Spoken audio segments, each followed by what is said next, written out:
welcome to the Newsdesk Sunday Guardian Roundtable.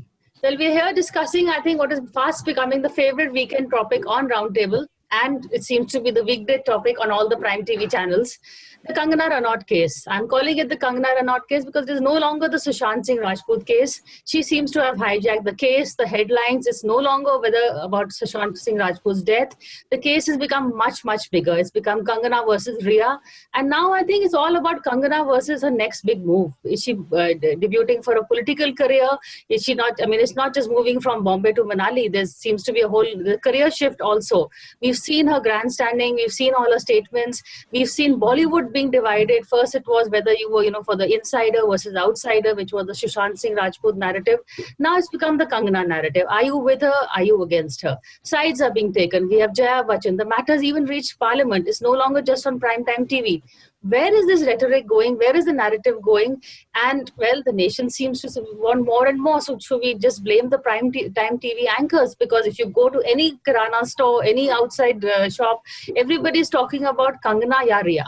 So the case is really taken on in a life of its own. I don't know whether it's good or bad, but let's try and decipher some of the connotations this case is taking.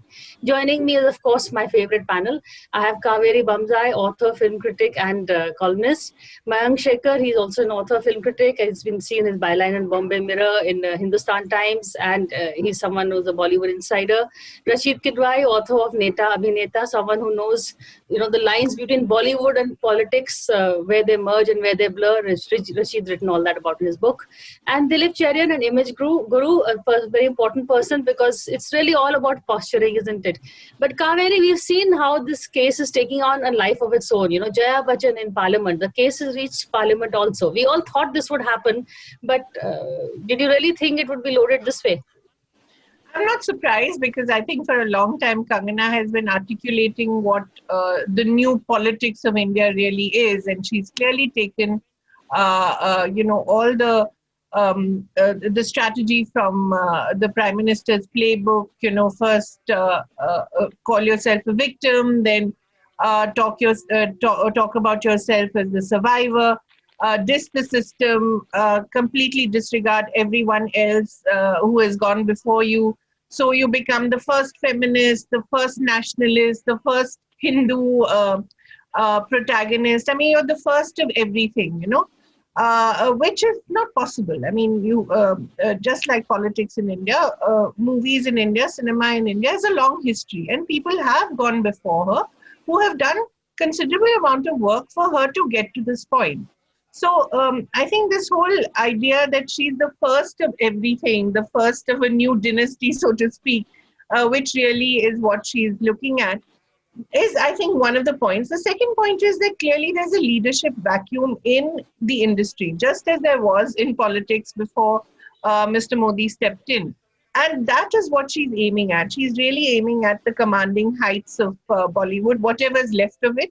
Because clearly there's going to be a new industry that will emerge post-COVID. And I think Mayank can talk a little more about that. It will not be the same kind of industry.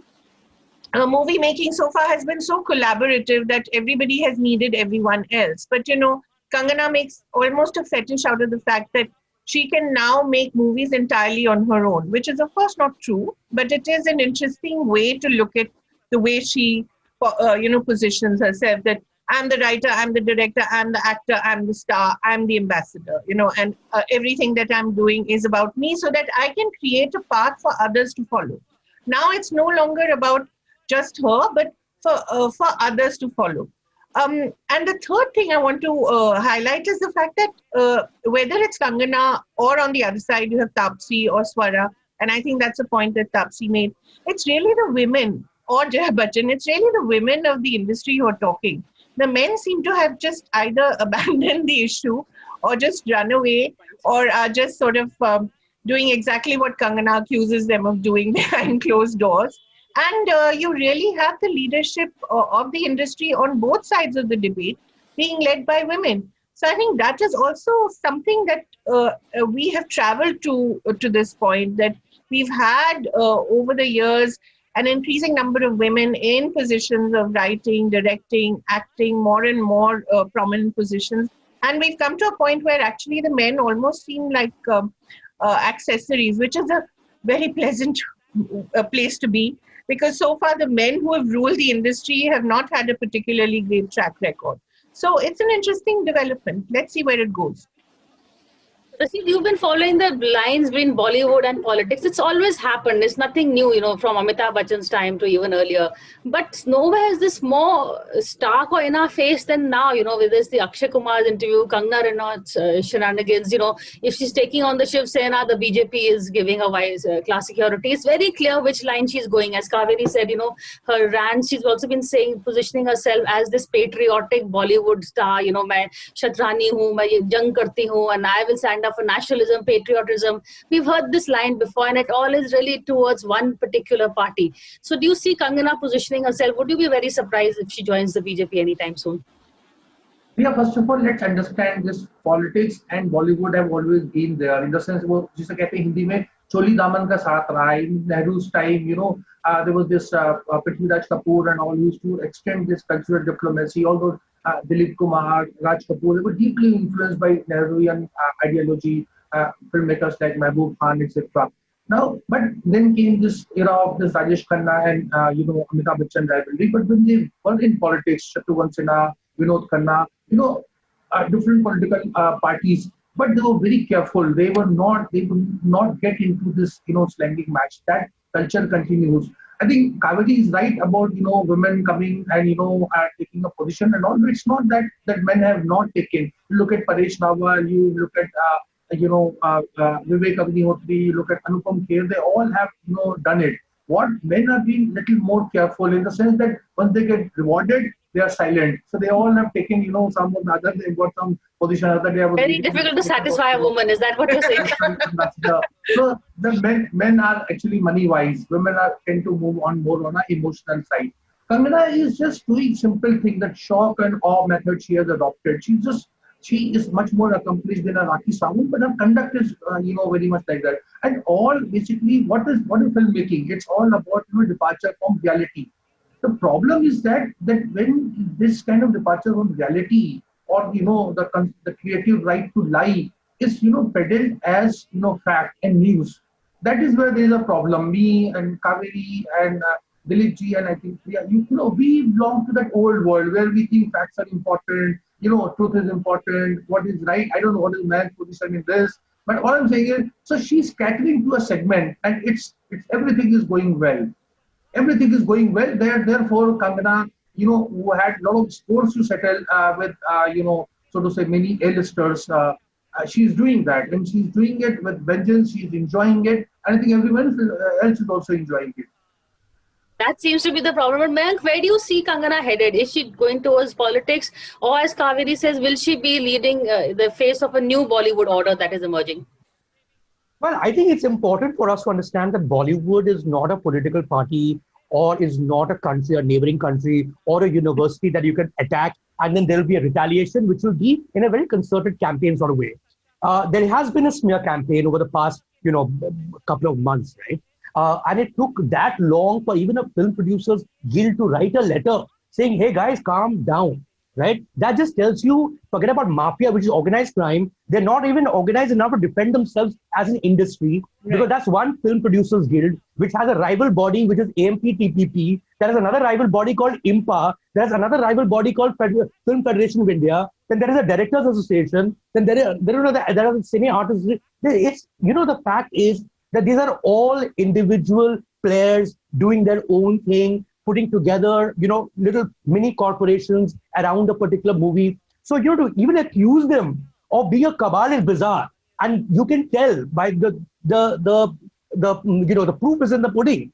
They genuinely are not in a position to take a concerted stand. And they've never been, even in the past. You've had instances where political parties have gone after individuals, whether they're producers or stars, and everyone has had to shut up because they have their own shop to run. They don't want their own shops to be attacked, try to defend somebody else's, right? So that is really the truth of it. And I was so glad that Jaya Bachchan spoke up. What did she say? She said a very simple thing. Hey man, you cannot paint everyone with the same brush, which is the truth, which is the reality. Now, a reality that is being sold to the public, on the other hand, is a completely different one, which I thought until a certain point was reality television, but really not. It's spilled over to our lives here. Just think about it. Let this sink in. Because of that reality TV, there's a girl who's 28 years old, a brother who's in his early 20s. They're in jail right now for possible cannabis consumption. Not even possession, forget about peddling. I mean, there is greater evidence to jail 25% of North India's males on Holi. Put them all in jail just for that. Half of college campuses in India will be in jail for just that reason. Half of sadhus in India will be in jail for just that reason. I mean, it's unbelievable where it's reached from that point. I mean, okay, that's Ria, right? Then there's a TV crew, all right? There's a TV crew that's in jail because there's a trespassing this chief minister, Maharashtra chief minister's house. They got arrested. I mean, what were they doing? The fact that they were not attacked by the security personnel, I'm surprised. And I feel sorry for them, in following this kind of story and this kind of narrative building. It's not like they would have done anything. Their bosses would have sent them. The poor guys are in a lockup here. And I hope they're out by the time this airs. But the fact is that they were. And from there, I mean, in the Kangana case also, you know what? She can say what she wants to, all right? You can choose to ignore her. The fact is that her house, or what she claims is also an office or a house, we're not absolutely certain. This is in Palil, which is a residential area. But the fact is that they went and bulldozed it, yeah? They demolished it, in full public view of TV cameras, showing it. I mean, you can't beat that. This is beyond reality TV, right? So I think it's just become progressively from what was once a Sushant Singh Rajput case, as you rightly put it. I mean, it's progressively become like theater of the absolute absurd. I can't tell reality from WhatsApp to TV, from whatever is happening around us. It's impossible for me to make sense. And the public is enjoying it. Let's face it, the public is loving it because it has no stake in the system. It makes no difference to their life. It's not talking about the plague, because nobody is. And it's not talking about the price of onions because nobody is. It's just random entertainment, which is now percolating into our lives. And, is actually affecting regular human beings. That is the problem. Dilip, we are as much to blame as, not we as in the TV anchors, but of course, but even the public is as involved as it is. So, Kangana is doing what she does best. She's playing to the gallery. So do we blame her? I think that there are several things that we need to look at here. Besides the fact that what passes for Bollywood was essentially shown on YouTube, as it were, when Kangana was wielding a sword and riding a wooden horse in that famous TV show, in that famous film shoot scene. The fact is that you're talking of mythical proportion stuff being put into the public's view and the public lapping it up. For the public, it's a Netflix and chill moment. They don't really care, and they know that, like the myriad sadhus and the happy schoolboys after Holi, or college boys, they're not going to be affected in their real lives, so they might as well watch this.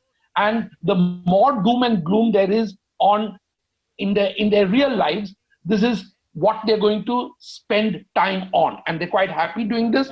And it gives them it gives the producers of television programming the numbers that they want. The unfortunate thing is that if Kangana is indeed trying to become the new voice of Bollywood, she's got serious competition in people who have made it, people from the patriarchy who have made it before her. There's both Akshay Kumar and Anupam Kher, who are definitely going to defend their turf with whatever they have. But the real battle is not with them. The real battle is to bring a communal angle at some point of time and diss the Khans. So that is a part that is being done. In fact, if you want to know where this is going, you've got to watch where a certain anchor is pointing in which direction, because they are trying to avert it, or detract you from anything which changes the narrative. And the narrative that is being attempted at the moment is to remove these non-conforming, appreciated rulers of Bollywood and replace them with a whole bunch of new people. And there will be a bunch of people who will come in Kangana's wake. And I think Kaveri referred to the fact that, it's the woman versus man thing, but I think the men are biding their time. And you will hear these very same men who I've just named also making their comments once the next issue of this kind comes up. To look at this from an image point of view, Kangana thinks that this is working for her.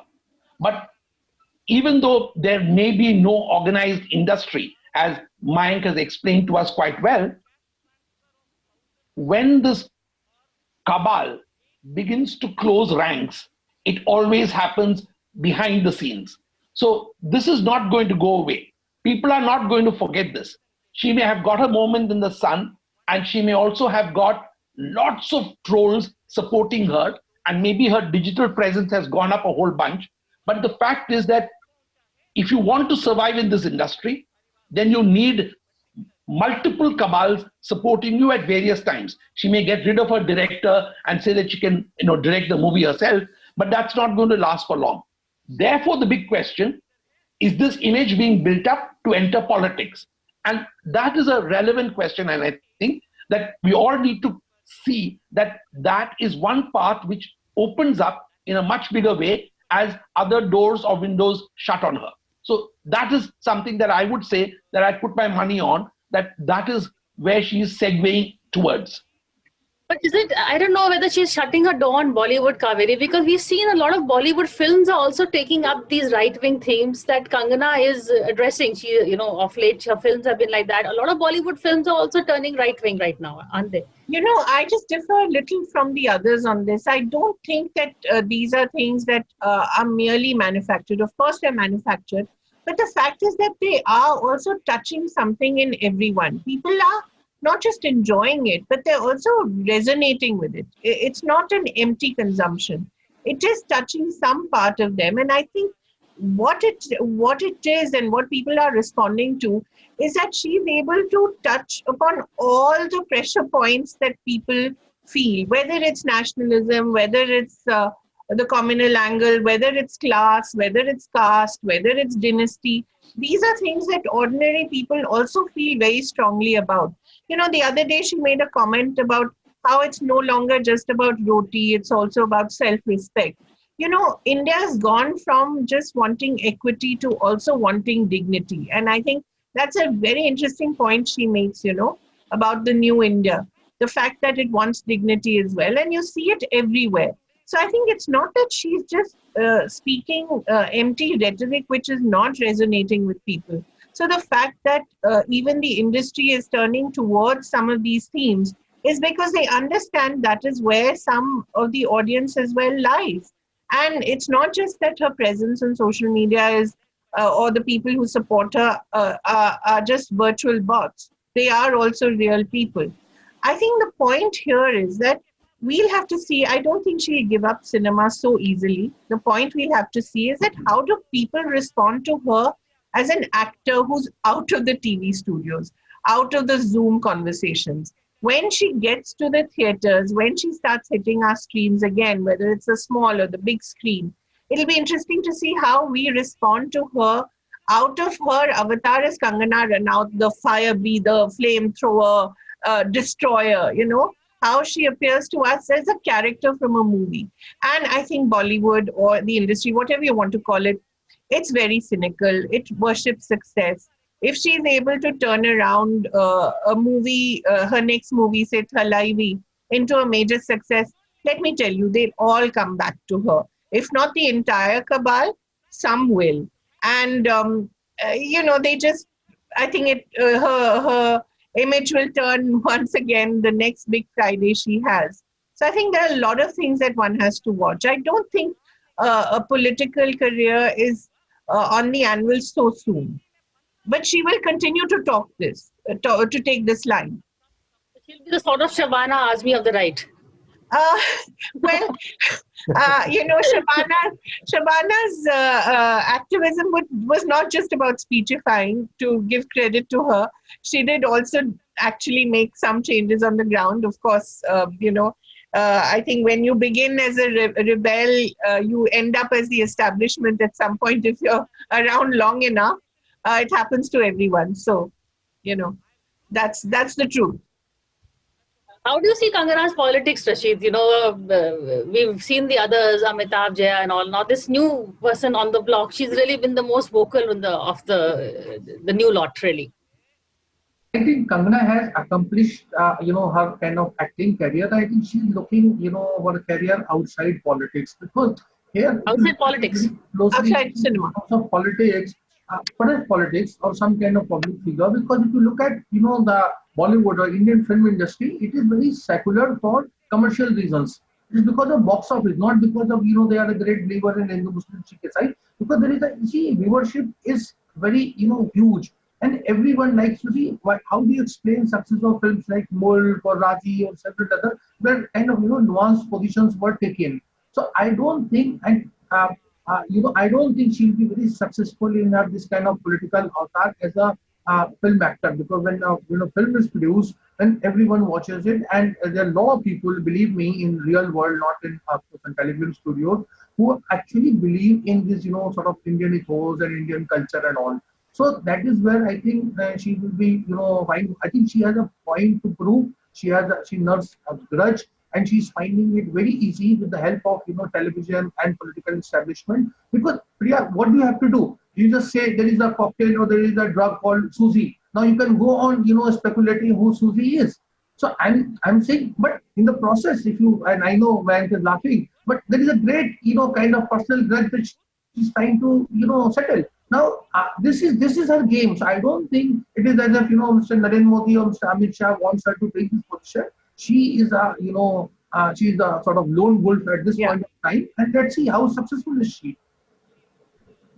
Is she an untouchable right now in Bollywood, or is she successfully remodeled herself as a sort of alternate camp leader?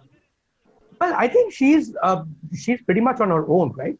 As I said, like everyone else. The point is, she becomes part of something else when she's putting together a project, when she's hiring actors, co-actors, hiring technicians, if she's producing the film, as it were, wherever she can. I mean, I don't think that's going to be an issue, honestly. I agree with Kaveri on that front. I think by and large, people are here to do business. They're not here to do politics. And even for her, if I was Kangana right now, I would rather wait for some perk of public office rather than get into politics. Why? I mean, what am I going to gain more than what I already have, right? Why would I want to fight an election when there are enough people who love me and know me in any case, right? So she get a bungalow for one, which is what she wants right now. Well, she can, she does a smart thing of asking BMC to compensate her for it. I mean, that 2 crore compensation is totally due to her, right? Now, in terms of what she's saying, honestly speaking, this is the level of discourse when it comes to talking about colleagues that you would find in Stardust magazines of the 1970s. People used to say these things. I mean, we have a friend Yasir who writes books based on all these interviews, and they're so, masaledar, right? So, I mean, the only thing that I felt bad about, or at least I took note of, was Urmila Matondkar, one of my favorite actors, like Rangila, Masoom, Satya. These are my favorite films ever. I mean, for her to be called soft porn actors is like a bit much. But by and large, I think she is as big as the attention you give her. And I think she is garnering a lot of attention at this point. I'm hoping that IPL starts and the eyeballs go somewhere else. But friends, before I ask one more question, we've seen the change in Bollywood, with now it's no longer, you don't need political patronage, you don't need these big ticket releases, because everything is going, as we mentioned in one of our earlier chats, it's all on OTT platforms now. It's all turning to big corporates and financing rather than, this the old way of doing business is no longer needed. So do you see a shifting away of politicians, the nexus between the politicians and Bollywood? I think that is the bigger story. I think the bigger story is the fact that right now, as we speak, and we've had this discussion before on how there is no Bollywood left. Genuinely, that entire system of production, distribution, and exhibition has broken, right? there are content vendors, there are producers who can make content that can go anywhere from a YouTube to a Netflix, and there are hierarchies there. Those hierarchies are run by people who do not belong to the belt between Bandra and Versova, right? They belong to another world altogether. And I think Bollywood has done that to itself. It became impatient when COVID happened. The entire inventory of all the films that they produced, they've just given it away to various OTT platforms. Even when theaters reopen, you wonder what are people going to watch, even if there is no COVID. For a year and a half, there'll be nothing to watch. And of course, some production has begun, but it's going to take a while for them to catch up, right? So what you're going to have is, for the first time in the history of cinema, the one last surviving market, which was India, which was really like giving a serious competition to Hollywood. The only one left will actually collapse, because there are about 80 films that Hollywood has, which is their inventory to play in theaters. Bollywood has zero, like practically zero, which is a very troubling part. So if there is no Bollywood, what hierarchies and cabal and mafia are we talking about here? Dilip, it's the world of OTT is different from the old world. So this all this posturing and all this, is it going to work the same way, or will there be new rules? I think image building and actresses and actors wanting to create space niches in people's minds. What Kaveri said, that if you're touching people's chords with your bluster and your bluff, then people will continue to follow you, whatever you produce. But my real anxiety is that when you end up with the bleak future that Mayank is drawing out, with nothing for the film halls to show, for the movie halls to show. I don't mean bleak future, I mean bleak present. I hope the future is actually bright. Yeah. Okay, great. Yeah. So the bleak present and the immediate post-COVID opening scenarios. But I think that what will happen is that OTT platform producers, makers, deciders will also have to figure out what kind of space has Kangana during this period carved out for herself, and how appealing is that to the audience that is on the OTT platforms. Look, everybody is now on some form of OTT or the other. And you can see that the biggest boys are all investing and playing in that. So if this image of Kangana works for that kind of an audience, it'll be a route which will continue to give her revenue. But in real life, what happens is that, as I think Rashid said, that she will wait for a perk of office, or was it mine, for a perk of office rather than have to fight for a political pedestal. So that's the option that she's going to play for. And whatever. Priya, I just wanted to add one point to this. I was just thinking, this whole nationalism and Hinduism, what she talks about. Ironically, it's people like Karan Johar and Aditya Chopra, the people she attacks. They are the very ones who actually created this monster, so to speak. When you look at it, and I think Mayank will agree, when you look at movies like Dilwale Dulhaniya Le Jayenge or Kabhi Khushi Kabhi Gum, they are the ones which made such a fetish of things like Karwa Chauth. It made it a national festival, made such a fetish of the national flag, made such a fetish of the national anthem, and it was, of course, catering to the diaspora, but it also was very much part of the Hindutva movement towards Hindutva politically. So ironically, the people she's attacking are the very ones who have, in a way, shown her the path. So that is my biggest complaint against her. And I don't know what Mayank feels, but the fact that she does not acknowledge that this is a path that several people have traveled before her. She cannot be the first of Kangana, the dynasty, to follow, maybe in her mind. But she really is part of an industry that has been organically moving towards this point. I don't know what Mayank feels about that. Mayank, you want to come in before we end? Well, I mean, in that sense, I would agree that there isn't much difference between politics and popular culture. They are aiming for the same market. Yeah. The economic side calls it market, but it's actually a culture. and they're buying into a certain culture. So the indicators are the same. Someone benefits because they win an election as a result of it. The other one benefits because of box office success out of it. Nobody's going to change the world, honestly. They're trying to gain something from it, benefit from it, and that's really how both industries have survived, both politics and popular culture. And to take another example, don't forget, it was Rajiv Gandhi who first brought in Mahabharata and Ramayana, and then the BJP walked away with the whole Hindutva movement. So it's really like Karan Johar being the Rajiv Gandhi in this case. I mean, with due respect to Rajiv Gandhi. But this is what is happening. We've seen the narrative also. Kangana Ranaut is fast emerging as the poster girl for the BJP and the right-wing parties, while the secular parties are the one who are, taking the Riya case. So even Riya and Kangana are becoming divided into the political factors, narratives. But I think we've had another of a very interesting discussions on this topic, and a discussion that actually raised some important points. Nobody shouted, nobody yelled, and yet we had a pretty meaningful conversation. So thank you all of you for coming for this show, and thank you for watching this.